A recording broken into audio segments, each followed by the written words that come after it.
Hello everyone, current affairs with prelim booster series में आपका स्वागत है। आज है 23 अगस्त 2021। तो आज हम देखेंगे कौन कौन से article the Hindu newspaper PIB के साथ साथ अदर मैगजीन में इंपॉर्टेंट रहे हैं, जो कि हमारी प्रीलिम्स 2021 और 2022 की दृष्टि से काफ़ी ज़्यादा इंपॉर्टेंट हैं। तो चलिए शुरू करते हैं। जैसा कि आप देख रहे हैं, आज है 23 अगस्त 2021। तो आज हम देखेंगे हिंदू के साथ साथ पीआईबी में कौन कौन से आर्टिकल इंपॉर्टेंट हैं। आज का जो हमारा पहला आर्टिकल है वो है विश्व संस्कृत दिवस पे। आपसे ये तो नहीं पूछेगा कि विश्व संस्कृत दिवस 22 अगस्त को मनाया जाता है कि 25 अगस्त को मनाया जाता है, आपसे नहीं पूछेगा। हालांकि 22 अगस्त को ही मनाया जाता है। आपसे इम्पोर्टेंट क्वेश्चन जो पूछेगा वो संस्कृत भाषा पे पूछेगा। आपको पता है कि हमने आपको एक आर्टिकल भी शेयर किया था एडिटोरियल में, तो उसी से रिलेटेड है। पहला कि संस्कृत जो भाषा है वो एक शास्त्रीय भाषा है। दूसरा, 8वीं अनुसूची में इसे शामिल किया गया है। आप कमेंट बॉक्स में बताना कि मूल संविधान में कितनी भाषाएं थीं, ठीक है। तीसरी खास बात यह है कि उत्तराखंड सरकार ने संस्कृत ग्राम बनाने की कोशिश की है या योजना बना रही है। आपसे यहाँ पे जो क्वेश्चन पूछेगा ना, एक तो यहाँ पे शास्त्रीय भाषा पे पूछ देगा, दूसरा अनुसूची पे पूछ देगा। तो आपको एक बात यहाँ पे याद रखनी है कि संस्कृत तो शामिल है 8वीं अनुसूची में और 22 भाषाएं टोटल हैं, लेकिन उसमें अंग्रेजी को शामिल नहीं किया गया है, ठीक है। खास बात क्या है संस्कृत को लेकर कि विश्व की सबसे पुरानी भाषाओं में से एक है। वैदिक काल में इसका स्वरूप जो था वो अखिल भारतीय था। अखिल भारतीय का मतलब पूरे भारतवर्ष में। जैसे आप पढ़ते हो ना अखिल भारतीय सेवाएं, आईएएस, आईपीएस, ठीक है ना, ये सारी सेवाएं पढ़ते हो तो ये क्या है, ये अखिल भारतीय हैं, ठीक। मतलब पूरे भारतवर्ष में ये सेवाएं मानी जाती हैं। क्या आईएफएस एक अखिल भारतीय सेवा है? कमेंट बॉक्स में बताना, ठीक है। अगला आता है यहाँ पे पाणिनि की अष्टाध्यायी जो है वो संस्कृत में लिखी गई है। सत्यार्थ प्रकाश जो रचना है वो हिंदी में है। कमेंट बॉक्स में ये भी बताना कि सत्यार्थ प्रकाश किसकी रचना है। काफ़ी इंपॉर्टेंट है, इस पर क्वेश्चन आपसे पूछा जा सकता है। जब हम हिस्ट्री आपको पढ़ाएंगे तो वहाँ पे इन सज्जन को जरूर आपको पढ़ाएंगे, ठीक है। कर्नाटक राज्य के शिमोगा जिले में आज भी एक मत्तूर नाम का गांव है। वहाँ पे संस्कृत में ही लोग बातचीत करते हैं, या कहें कि संस्कृत वहाँ की मूल भाषा है, ठीक है। तो इतनी बातें आपको समझ में आ गई कि पाणिनि की अष्टाध्यायी और सत्यार्थ प्रकाश हिंदी में है, पाणिनि की अष्टाध्यायी संस्कृत में है, मतलब उसमें 8 अध्याय हैं। एक और खास बात कि सुधर्म नाम का जो एक समाचार पत्र है वो वास्तव में वर्ल्ड का इकलौता समाचार पत्र है जो संस्कृत भाषा में प्रकाशित होता है, ठीक है। हालांकि इतना डिटेल में नहीं आएगा, लेकिन होता है ना कि आपसे कभी भी क्वेश्चन पूछ दे संस्कृत भाषा के विकास पे, आर्ट एंड कल्चर को लेके, ठीक है, और डिबेट करा दे, तो आपको पता होना चाहिए कि ऐसा नहीं है कि पूरे वर्ल्ड से या पूरे इंडिया से संस्कृत एलिमिनेट हो गई है, विलुप्त हो गई है। अभी भी कर्नाटक का एक राज्य जिला है शिमोगा, वहाँ पे एक गाँव है, वहाँ पे भी बोली जाती है। सुधर्म नाम का एक समाचार पत्र भी है, अखिल भारतीय भाषा है, ठीक है, शास्त्रीय भाषा है, 8वीं अनुसूची में शामिल है। ऐसे आप बता सकते हो, ठीक है। तो आपका डिबेटेबल क्वेश्चन हो जाएगा। अब कुछ रचनाएं हैं या कुछ रचनाकार जो संस्कृत भाषा में लेखन करते थे, जिसमें पाणिनि हैं, पतंजलि हैं, आदि शंकराचार्य हैं, वेदव्यास हैं, कालिदास हैं, आदि ये संस्कृत के प्रसिद्ध लेखक हैं, ठीक है। खास बात क्या है कि भास की एक रचना है स्वप्नवासवदत्ता, ठीक है, इसमें कहानी है। कालिदास की रचना है शकुंतला, जो कि ऑलरेडी आपने पढ़ी होगी बचपन में ही। कुमार संभवम, रघुवंशम, ठीक है, शूद्रिका और मृच्छकटिकम। मृच्छकटिकम मतलब मिट्टी की गाड़ी, ठीक है। अश्वघोष की रचना है बुद्ध चरित। भारवी जो है वो किरातार्जुनीयम, मतलब किरात और अर्जुन की कहानी है, ठीक है। इससे ज़्यादा आपको नहीं याद रखना है। कई बार इन रचनाओं पे ही डायरेक्ट क्वेश्चन पूछ देता है कि स्वप्नवासवदत्ता किसकी है, मृच्छकटिकम किसकी है ना, शूद्रिका किसकी है, अश्वघोष की रचना बुद्ध चरित है या नहीं है, किरातार्जुनीयम किसकी रचना है, मुद्रा राक्षस किसकी रचना है, ठीक है। तो आपको पता होना चाहिए मुद्रा राक्षस किसकी, विशाख दत्त की। नई शिक्षा नीति में भी इसे शामिल किया गया है। अब जब हमने बात की है शास्त्रीय भाषा की, तो इम्पोर्टेंट क्वेश्चन क्या बन जाता है कि भाई कितनी शास्त्रीय भाषाएं हैं, और इस पे यूपीएससी ने लगभग 3 से 4 बार क्वेश्चन पूछा है। लेकिन मैंने आपको बताया है प्रीवियस में करंट अफेयर्स में कि अब जो क्वेश्चन आएगा वो आएगा शास्त्रीय भाषा का दर्जा प्राप्त करने के लिए किन किन क्राइटेरिया को फॉलो करना पड़ता है। जिसमें मैंने आपको बोला था कि 1500 से 2000 वर्ष पुरानी हो, उसका इस समय कोई मूल बेसिक फीचर हो, उसमें साहित्यिक रचना हो, आम बोलचाल में थोड़ी बहुत वो प्रचलन में हो, किसी भाषा दूसरी शैली से उधार न ली गई हो, है ना। मतलब काफ़ी सारे फीचर हैं। मैंने आपको ऑलरेडी प्रीवियस के करंट में पढ़ाया है। अगर आगे कहीं चर्चा में आएगा तो भी हम बताएंगे, नहीं तो आर्ट एंड कल्चर में भी मैंने इसे कवर कराया था, ठीक है।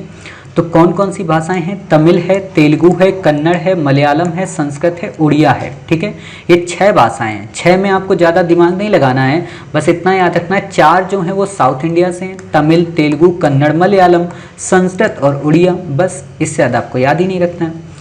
अगला आर्टिकल है फागोसाइटोसिस। फागोसाइटोसिस क्या होता है? बिल्कुल सिंपल सा है, ये वह प्रक्रिया है जिसके द्वारा कुछ जीवित कोशिकाएं, जिन्हें फाइगोसाइट कहा जाता है, अन्य कोशिकाओं या कणों को निगलती हैं। मतलब जैसे आपने देखा होगा कि आपकी बॉडी में काफ़ी सारे वायरस आ जाते हैं या काफ़ी सारी बीमारियां हो जाती हैं, तो क्या होता है कि हम कुछ विटामिन वगैरह लेते हैं, कुछ दवा वगैरह लेते हैं। ठीक है, तो उस दवा की खूबी क्या होती है कि वो दवा क्या करती है, उन जो जीवाणु होते हैं या जो रोग होते हैं या जो कोशिकाएं होती हैं उनको चेंज करती हैं, या कहें कि उन वायरस को मार देती हैं। बिल्कुल एज इट इज़ ये भी है, अर्थात इसमें कुछ जीवित कोशिकाएं जिनको फाइगोसाइट्स कहते हैं वो हमारी बॉडी में इंटर कराए जाते हैं, और वो अन्य कोशिकाएं जो खराब वाली होती हैं, गंदी वाली होती हैं, वो उनको खा जाती हैं। जैसे मैं आपको छोटा सा एग्जांपल दूं, हालांकि मैं अभी साइंस के हिसाब से ज़रूर दूंगा, लेकिन मैं छोटा सा एग्जांपल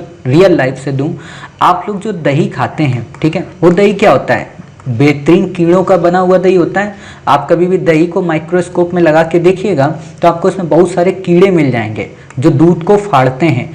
वो कीड़े, खास बात क्या होती है कि वो कीड़े हमारी बॉडी के लिए पौष्टिक होते हैं। ठीक, तो वो कीड़े जब हमारी बॉडी में जाते हैं तो हमारी बॉडी में जो भी खराब एलिमेंट होता है, जो भी हमारे बॉडी में एसिटिक अम्ल होता है, उसको कंट्रोल करता है और हमारे पेट को कूल बनाता है। तो कूल कैसे बनाएगा? इन गंदे गंदे सारे कीड़ों को जो अनडाइजेस्ट हुए हैं उनको खा जाता है वो। ठीक है, एज इट इज ऐसा ही एक जीव करता है जिसको एकल कोशिका वाला जीव कहते हैं, जैसे अमीबा और स्पंज। ये क्या करते हैं? ये हमारे अंदर जो भी गंदे गंदे कीड़े मकोड़े होते हैं पेट में, उनको खा जाते हैं। जैसे आपने देखा होगा कई बार आपने डॉक्टर से, अब ये मत कहना कि सर ये छी वाली गंदी गंदी बातें क्यों करते हो, मतलब जैसे आपने देखा होगा कि कई बार आपका जो पेट होता है जब खराब होता है तो पोटी में काफ़ी सारे कीड़े निकलते हैं, है ना। तो वो क्या होते हैं? क्योंकि हमारा पेट खराब होता है और उनको कोई पचा नहीं पाता है। बट अगर आप कोई चीज़, अच्छी चीज़ें खाते हैं, जैसे मान लीजिए आप रात में दूध पीने के साथ च्यवनप्राश 1 चम्मच खाते हैं, ठीक है, या मान लीजिए आप हल्दी के साथ दूध पीते हैं, ठीक है, या मान लीजिए और भी कोई ऐसी चीज़ है जिसके साथ आप दूध का सेवन करते हैं, किसी भी चीज़ को खाते हैं। जैसे मेरी आदत है कि जब मैं खाना खाता हूँ तो मैं बुकनू खाता हूँ। बुकनू क्या चीज़ होती है वो आप लोगों को शायद कुछ को ना पता हो या कुछ को पता होगा। बुकनू एज इट इज़ जितने ये आयुर्वेदिक चीज़ें होती हैं ना, हर, बहेड़ा, आंवला, है ना, हल्दी और सौंफ, काली मिर्च, कलौंजी, इन सब का मिक्सअप होता है, भूंज के बनाया जाता है नमक में। तो ये काफ़ी पौष्टिक हो जाता है, आयुर्वेदिक हो जाता है। इसको जब आप खाने के साथ खाते हैं 1 या 2 चम्मच, तो क्या होता है कि आपके पेट को बहुत अच्छा पाचन क्रिया बना देता है। जैसे एज ए हाजमोला आप लोग खाते हो, बिल्कुल सेम टू सेम भाई, बस ये कि हाजमोला ही होता है, बुकनू होता है। ठीक, तो उससे काफ़ी फ़ायदा मिलता है, बॉडी आपकी अपच नहीं होती है और आपका जो हेल्थ इंफ्रास्ट्रक्चर है पूरी बॉडी का काफ़ी अच्छे से रेगुलेट रहता है। ठीक, तो वही चीज़ यहाँ पे भी होता है। आपसे सिंपल सा बस क्वेश्चन पूछेगा, फाइगोसाइटिस जो है वो क्या है, हाल ही में चर्चा में रहा, तो आप बता देना फाइगोसाइटिस एक तरह की प्रक्रिया है जिसमें कुछ जीवित कोशिकाएं अन्य जो कोशिकाएं हैं उनको निगल जाती हैं, गंदी वाली जो होती हैं कोशिकाएं। ठीक है, बात आती है बड़े जानवरों में फाइगोसाइटिस जो होता है वो मुख्य रूप से एंटीजन द्वारा संक्रमण और शरीर पर आक्रमण के खिलाफ एक रक्षात्मक प्रक्रिया है। सिंपल सी बात है, जैसे कोरोना वायरस से हमें लड़ना है तो कोविशील्ड या कोवैक्सीन क्या करती है कि उस वायरस को रोकती है। मतलब ये वायरस क्या हमारी अंदर बॉडी में जाके कोशिका को तोड़ेगा। अरे और सिंपल सा मैं तरीका बता दूं, आप लोगों में से किसी ना किसी को डेंगू जरूर हुआ होगा, तो प्लेटलेट्स आपकी कम हुई होंगी, तो डॉक्टर क्या बोलता है, बकरी का दूध पियो या तो फिर नारियल पानी पियो। ठीक है, और नारियल पानी फिर बच्चे कस के पीते हैं। नारियल पानी से रिलेटेड एक कहानी है, ज़िंदगी में कभी सुनाएंगे अगर मौका मिला तो। ठीक है, चलिए नोट, भारत में प्रवाल भित्तियां कच्छ की खाड़ी, मन्नार की खाड़ी, अंडमान और निकोबार, लक्षद्वीप तथा मालवन के क्षेत्रों में पाया जाता है। आपको सोच रहे हो कि सर ये नोट में क्यों डाल दिए, कारण है कि प्रवाल से रिलेटेड हमने आपको काफ़ी सारे आर्टिकल प्रीवियस में कराए हैं, और दूसरी बात है हमने इन्वायरमेंट की सीरीज में भी आपको प्रवाल भित्तियां डिटेल में पढ़ाई थी। ठीक है, तो बस यहाँ पे हम ये बताना चाह रहे थे कि जो कोरल्स होते हैं जिनको आप देखते हो शैवाल उनके साथ रहते हैं, जूजेंथलिक नामक जीव के साथ में। ठीक है, तो ये प्रवाल में क्या है कि ये आपके किन किन क्षेत्रों में पाए जाते हैं, यूपीएससी ने इस पे आपसे क्वेश्चन पूछा है। और वहाँ पे आपको क्या किया था, ऑप्शन में सुंदरवन दे दिया था, जबकि सुंदरवन में मैंग्रोव पाए जाते हैं, प्रवाल नहीं पाए जाते। तो मैंने क्या किया, आपको इसको मैपिंग की दृष्टि से यहाँ पे बता दिया है कि कच्छ की खाड़ी में प्रवाल पाए जाते हैं, मालवन जो कि महाराष्ट्र, मुंबई, गोवा के बीच का क्षेत्र है, लक्षद्वीप, ठीक है, अंडमान और निकोबार, इतने क्षेत्रों में ये पाए जाते हैं, मतलब 4 क्षेत्रों में। तो आपसे क्वेश्चन पूछा जा सकता है, इसलिए आपको इनको याद रखना है। और मन्नार की खाड़ी जो 5वां क्षेत्र है, इसे भी आपको याद रखना है, ठीक है। बाकी आपको यहाँ पे कुछ भी नहीं याद रखना है। प्रवाल एवं शैवाल में परस्पर संबंध होता है, समुद्र का इन्हें वर्षा वन भी कहा जाता है, ठीक है।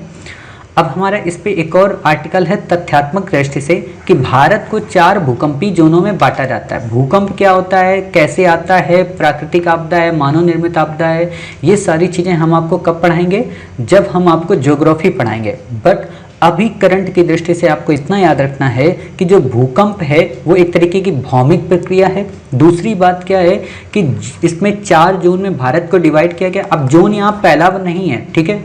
4 जोन का मतलब जोन 2, जोन 3, जोन 4, जोन 5। इनमें से जो जोन 2 है वो सबसे कम खतरनाक है और जोन जो 5 है वो सबसे अधिक खतरनाक है। अब आप मेरे को ईमानदारी से बता सकते हो कि जोन 5 कहाँ पे होगा, ज़्यादातर पहाड़ी इलाकों में, जो हिमालयन का रीजन है, हिमालयन की जो बेल्ट है वहाँ पे। और एक बात आप और बता दें, न केवल साइंटिफिक प्रूफ है बल्कि धार्मिक रूप से भी ये प्रूफ है कि जो गंगा की बेल्ट है, मतलब जो गंगा का रीजन है, उत्तर भारत का जो रीजन है, इस रीजन में कभी भी भूकंप नहीं आएंगे। ये धार्मिक रूप से भी प्रमाणित है, अध्यात्म में भी काफ़ी ज़्यादा इस पर विस्तृत चर्चा है और साइंस ने भी इसको प्रूफ किया है, ठीक है। अब क्यों नहीं आएंगे वो साइंस वाले से पूछना, और ज़्यादा नहीं आएंगे तो अध्यात्म पढ़ लेना, है ना। अब मैं यहाँ तो नहीं बताऊँगा आपको, ठीक है। अगला आता है mRNA। mRNA ये क्या है, ये HIV के लिए एक नई वैक्सीन है जिसके लिए मानव का परीक्षण शुरू कर दिया। जैसे आप पढ़ते होगे ना, ह्यूमन इम्यून वायरस से रिलेटेड ये होता है। एड्स आप पढ़ते हो कि एड्स किससे होता है, तो HIV वायरस के कारण होता है, तो उसी से रिलेटेड है। ये नई वैक्सीन है। HIV करता क्या है, शरीर की जो प्रतिरक्षा प्रणाली है उसमें CD4 जो कि एक प्रकार का वाइट ब्लड सेल्स होते हैं, WBC जिनको आप बोलते हो, हमला करता है, मतलब उन पर हमला करता है। मतलब छोटी सी बात मैं अगर बोलूं कि HIV शरीर की प्रतिरक्षा प्रणाली, जो हमारा इम्यून सिस्टम है, उसको वीक करता है और वीक करने के क्रम में क्या करता है, हमारी वाइट ब्लड सेल्स उनको अटैक करता है। जैसे आपने देखा होगा कि जैसे आपके बॉडी में कोई एक दाना हो गया होगा, फुड़िया हो गई होगी, धीरे धीरे कुछ दिनों बाद क्या होता है, पक जाता है, वाइट हो जाता है, और ज़्यादा पक जाता है तो पीला हो जाता है, ठीक है। आप उसको फोड़ देते हैं या डॉक्टर से फुड़वाते हैं जाके, ठीक। तो क्या है HIV में कि अगर आपको कोई बीमारी हुई, कोई आपके अंदर घाव हुआ, तो वो पस नहीं बनेगा। मतलब वो इसलिए सफ़ेद नहीं होता है कि उसका मन है तो बॉडी में सफ़ेद हो गया, इसलिए होता है कि जहाँ वो घाव हुआ था आपके, तो हुआ क्या, बाहर से लोगों ने अटैक किया उस पर, अंदर वाले जो आपके सुरक्षा कर्मचारी थी वो भी लड़ने लगे, तो उन्होंने इनको मारा, खूब कस के, पटक पटक के, गिरा गिरा के मारा, तो ये सब यहाँ पे ढेर हो गए, इसीलिए सब सफ़ेद बन गए, समझ गए। तो इसमें क्या कहा जाता है कि अगर किसी को HIV का वायरस अटैक करता है तो उसमें ये सफ़ेद नहीं बन पाता है, तो डायरेक्ट उसके ब्लड निकलने लगता है, जिस कारण उसकी प्रतिरक्षा प्रणाली पूरी तरह से डैमेज हो जाती है, ठीक है। तो इसी से संबंधित ये है। टी कोशिकाएं क्या होती हैं, टी कोशिकाएं वे कोशिकाएं होती हैं जो शरीर में कोशिकाओं की विसंगतियों और संक्रमण का पता लगाने के लिए शरीर में घूमती रहती हैं। मतलब इनको पता चल जाता है कि इस जगह शरीर में छेद हुआ है, तो चलो यहाँ पे हम टिक के रोक देते हैं, यहाँ पे अंदर नहीं आने देंगे किसी को, ठीक। तो ये घेरा बना देती, पता चला कि यहाँ पे भी छेद हो गया तो यहाँ पे भी वो कर दिया। इसीलिए क्या कहा जाता है कि बॉडी में ज़्यादा इधर उधर खरोंचा वरोचा मत करो, मतलब ज़्यादा दाने, कुछ लोग होते हैं ना, जैसे मैंने देखा है कई सारी देवियाँ ब्यूटी पार्लर में और कई सारे देवता भी, मतलब वो क्या करते हैं, खुश करने के लिए दूसरों को, मतलब देवी को खुश करने के लिए देवता करते हैं और देवताओं को खुश करने के लिए देवियां करती हैं। क्या करती हैं, चेहरे में मेकअप करवाती हैं, तो चेहरे में जो कील होती है, छोटी छोटी कीलें होती हैं ना हमारे बॉडी में, जो घाव टाइप के छोटे छोटे होते हैं, उनको बड़ा मशीन से गंदे तरीके से निकलवाते हैं। या आपने देखा होगा कुछ देवियां हैं और कुछ देवता भी आजकल एक काम करने लगे हैं, वो क्या करवाते हैं, वैक्स करवाते हैं चेहरे पे, मतलब दाढ़ी पूरी निकलवा देंगे, बाल। अब आप लोग क्या करते हो, ये सारी चीज़ें वैक्स कराना ये नेचुरल नहीं है, बहुत सारे लोगों को मैंने देखा है, कोई अपर लिप्स करा रहा है, कोई पैर का करा रहा है, कोई चेस्ट का करा रहा है, कोई कहीं का करा रहा है। ये नेचुरल नहीं है, ये आगे चल के बहुत सारी चीज़ों के लिए खतरा बनता है। लाइक जैसे कुछ लोगों में कैंसर हो जाता है, ठीक है। जैसे आपने देखा होगा बहुत सारी देवियाँ क्या होती हैं, वो अपने अपर लिप्स को क्या करवाती हैं, वैक्स करवाती हैं, ठीक है। अपने पूरे चेहरे को क्या करवाती हैं, अब वो वैक्स करवाती हैं, ठीक है। और कुछ सज्जन महोदय वो अपनी देवी को या कन्या को खुश करने के लिए क्या करते हैं, अपनी चेस्ट की वैक्स करवाते हैं। चेस्ट के पूरे जो बाल होते हैं उनको हटा देते हैं, जबकि आपको पता होना चाहिए ये सब हमारा नेचुरल बॉडी के टेम्परेचर को रेगुलेट करता है। ऊपर वाला मूर्ख थोड़ा ना था कि आपकी बॉडी में इतने सारे बाल दे देगा, उसको अगर पसंद ही ना होता तो बिल्कुल ना देता। तो यही है, हमारी बॉडी में जो भी है उसको नेचुरल रहने दो। उसको अगर ज़्यादा आपने कलाकारी की, उसमें ज़्यादा छेड़छाड़ किया तो फिर आपकी बॉडी पूरी बेकार हो जाती है। आपने देखा होगा कई देवियां जो अपनी बॉडी से स्किन को ज़्यादा ग्लो कराने के चक्कर में सारी कील निकलवाती रहती हैं ब्यूटी पार्लर में जा जाके, एक दिन उनका पूरा चेहरा दानेदार हो जाता है, पूरा चेहरा बेकार हो जाता है। मैं जानता हूँ बहुत सारे लोगों, क्योंकि रोज़ यही देखता हूँ, पार्लर में नहीं देखता हूँ बैठ के, मतलब ये मन कहना सर आप पार्लर भी चलाते रहते हो क्या रात दिन, ठीक है। अब बात आती है कुछ HIV से रिलेटेड पहलें की गई थी, जिसमें प्रोजेक्ट सनराइज था, 90-90 गोल्स था, यानी कि 90-90 गोल्स, द रेड रिबन था, global fund to fight AIDS था, ठीक है। आपसे क्वेश्चन पूछा जा सकता है कि प्रोजेक्ट सनराइज का संबंध किससे है, 90-90 गोल्स का संबंध किससे है, द रेड रिबन जो प्रोजेक्ट है उसका संबंध किससे है, क्या कोवैक्सीन से है, डेंगू से है, मलेरिया से है, एड्स से है। तो आप बता देना साहब ये एड्स से है, ठीक है। तो इतनी बातें समझ में आ गया। चलिए स्मोक टावर क्या होता है, ठीक है। अभी एक बात अच्छा बता दो ईमानदारी से, एड्स जो होता है वो किससे होता है, वायरस से होता है, बैक्टीरिया से होता है, फंगस से होता है, किससे होता है, वायरस से, है ना। क्यों, क्योंकि क्वेश्चन कई बार ऐसा पूछा गया है, शायद CAPF में या EPFO में, मुझे याद नहीं है क्लियर, क्योंकि जब बहुत सारे बैक ईयर आते हैं तो दिमाग में ध्यान नहीं रहता है। तो उसमें यही दिया था कि निम्न में से कौन कौन वायरस जनित बीमारियां हैं, ठीक है। तो इतनी बातें आपको पता चल गया। स्मोक टावर क्या है, स्मोक का मतलब धुआं, टावर का मतलब धुआं लेने वाला, मतलब धुएं को फिल्टर करने वाला। तो एयर फिल्टर की इसमें कई परतों का उपयोग किया जाता है जो प्रदूषित हवा को साफ करते हैं, मतलब फिल्टर करते हैं। एज इट इज जैसे आप लोग पानी का प्योरीफायर होता है ना, बिल्कुल एज इट इज वैसे ये भी होता है। जैसे आपको पता होना चाहिए अभी हाल ही में दिल्ली सरकार ने कनॉट प्लेस यानी कि CP में वहाँ पे ये इंस्टॉल किया है, और भी कई जगह इंस्टॉल करने वाली है दिल्ली सरकार। क्यों, क्योंकि आपको पता है कि दिल्ली में सर्दियों के टाइम पीरियड पे पराली और प्रदूषण के कारण, मतलब दोनों रीजन होते हैं, ट्रांसपोर्टेशन के कारण काफ़ी ज़्यादा स्मोक की समस्या होती है। तो उसी चीज़ से डील करने के लिए अभी से सरकार ऐसे स्टेप उठा रही है। खास बात यह है कि चाइना में दुनिया का सबसे बड़ा स्मोक टावर मौजूद है, ठीक है। इससे ज़्यादा आपको नहीं याद रखना है। अगला आर्टिकल आता है हमारा सहकारी बैंक के बारे में। आप में से जिन बच्चों ने हमारी इकोनॉमी की सीरीज की होगी उनको काफ़ी अच्छे से कोऑपरेटिव बैंक्स पता है, और उनको ये भी पता है कि कोऑपरेटिव और कॉमर्शियल के मध्य क्या डिफरेंस होता है। तो एक बार तो हम यहाँ पे बता दे रहे जो आर्टिकल में है, और बस 2-3 अंतर आपको बता देंगे ताकि इकोनॉमी की चीज़ें आपको याद आ जाएं। और बाकी आप लोग इकोनॉमी की क्लास करिए, बहुत अच्छी क्लासेस हमने कवर कराई हैं। अपनी हम नहीं तारीफ कर रहे, क्योंकि बच्चों का देखिए सबसे इंपॉर्टेंट चीज़ होती है, कोई अच्छा पढ़ाता है या बुरा पढ़ाता है, भले वो इंडिया का बेस्ट हो या नॉट बेस्ट हो, ये इस बात से मेजर करता है कि उस सामने वाले को समझ में आया या नहीं आया, ठीक है। आप चाहे गंदे एग्जाम्पल पढ़ाओ, चाहे अच्छे पढ़ाओ, कैसे भी पढ़ाओ, बच्चे को बस समझ में आना चाहिए। और मुझे यही लगता है कि मैंने इकोनॉमी में बहुत गंदे गंदे एग्जाम्पल दिए हैं, लेकिन इतना भी मुझे पता है कि उन गंदे एग्जाम्पल के कारण इकोनॉमी आपको बहुत अच्छी लग गई, ठीक है। तो वहाँ पे आप कवर कर लीजिएगा, यूट्यूब की प्लेलिस्ट में आपको पूरी सीरीज 9 पार्ट के आसपास है, 9 ही हैं, 9 पार्ट में आपकी इकोनॉमी पूरी कवर कराई है, ठीक है। तो सहकारी बैंक क्या होते हैं, राज्य के सहकारी समिति अधिनियम या बहुराज्य सहकारी समिति अधिनियम 2002 के तहत इनको रजिस्टर किया जाता है। यानी कि ये बैंकिंग अधिनियम या कहें RBI के अंतर्गत रजिस्टर नहीं होते, ठीक है। दूसरी खास बात, सहकारी बैंक को जो हैं उनको निम्नलिखित अधिनियमों के द्वारा शासित किया जाता है। जो बैंकिंग अधिनियम 1949 है वो भी इसे रेगुलेट करता है, और जो बैंकिंग अधिनियम सहकारी समितियों का है 1955 वो भी इसे रेगुलेट करता है, ठीक है। खास बात आप यहाँ पे ध्यान देना कि RBI के अधिनियम 1934 के अंतर्गत रजिस्टर्ड नहीं है, ठीक है। 2002 के तहत रजिस्टर्ड है, कानून इस पे इम्प्लीमेंट होता है, ठीक। अब आपको मैंने क्या बताया था बैंकों के बारे में, मैंने आपको बताया था जो बैंकें होती हैं बैंकिंग अधिनियम में दो प्रकार की बैंकें हैं, अनुसूचित बैंक और गैर अनुसूचित बैंक। अनुसूचित बैंक को मैंने आपको बोला था कि तीन तरह की बैंकें होती हैं, वाणिज्यिक बैंक होती हैं, सहकारी बैंक होती हैं और क्षेत्रीय ग्रामीण बैंक होती हैं।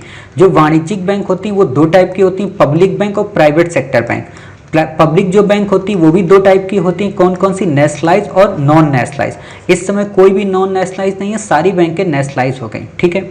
अब ये बात आती है कि सहकारी जो बैंक है और वाणिज्यिक जो बैंक है पब्लिक सेक्टर बैंक, इनमें क्या डिफरेंस होता है। तो वाणिज्यिक जो बैंक होती हैं वो लाभ पर आधारित होती हैं, सहकारी बैंक नॉट फॉर प्रॉफिट पर आधारित होती हैं। वाणिज्यिक जो बैंकें होती हैं वो सार्वभौमिक होती हैं, यानी कि हर एक क्षेत्र में काम कर सकती हैं, ये सेक्टर स्पेसिफिक होती हैं। वाणिज्यिक जो बैंकें होती हैं उस पर आरबीआई की मौद्रिक एवं साख नीति का सीधा प्रभाव पड़ता है, जबकि इन पे सीधा प्रभाव नहीं पड़ता। वाणिज्यिक जो बैंक होती हैं वो क्या है कि उन पे आरबीआई रेगुलेट करती है डायरेक्टली, जबकि इनको आरबीआई डायरेक्टली रेगुलेट नहीं करती, बल्कि इनको नाबार्ड के माध्यम से जो आरबीआई की ही एक पेरेंट संस्था है उसके द्वारा रेगुलेट किया जाता है। बताओ भाई साहब, सारा रिवीजन हो गया, ठीक है। ऐसे पढ़ा करो। देखो कोई भी चीज़ होती है ना, आप जब पढ़ते हो तो उसको एक थिंक कर लिया करो, रट्टा मारने से कुछ नहीं होता है। मैं हमेशा कहता हूँ पॉइंट याद रखा करो कि अच्छा 4 या 5 पॉइंट थे। मैं क्यों कहता हूँ आप लोगों से कि हमेशा लिख लिया करो, number 1, number 2, number 3, number 4, number 5। मैं नंबरिंग करता हूँ, आप देखो यहाँ पे नंबर लिखा है, चाहूँ तो मैं भी ऐसे एरो लगा दूँ 1 2 1 2, है ना, या स्टार लगा दूँ या मेहंदी बना दूँ। ये ड्रामा नहीं होता है। यूपीएससी हो या दुनिया की कोई भी चीज़ पढ़ाई हो, तो पढ़ाई में यही सारी चीज़ें इंपॉर्टेंट हैं। और वही बात है, जब मैंने पढ़ाई की शुरुआत आप लोगों को की थी तो मैंने पढ़ाई पे पढ़ा था ये कि बच्चों को समझाया कैसे जाता है, ठीक है, और पढ़ने का तरीका क्या होना चाहिए, ठीक है। तो उम्मीद है आज की क्लास आपको समझ में आई। मिलते हैं अपने 24 अगस्त के कुछ इंपॉर्टेंट आर्टिकल के साथ। तब तक अपना ख्याल रखिए, स्वस्थ रहिए। जय हिंद, जय भारत, वंदे मातरम, भारत माता की जय।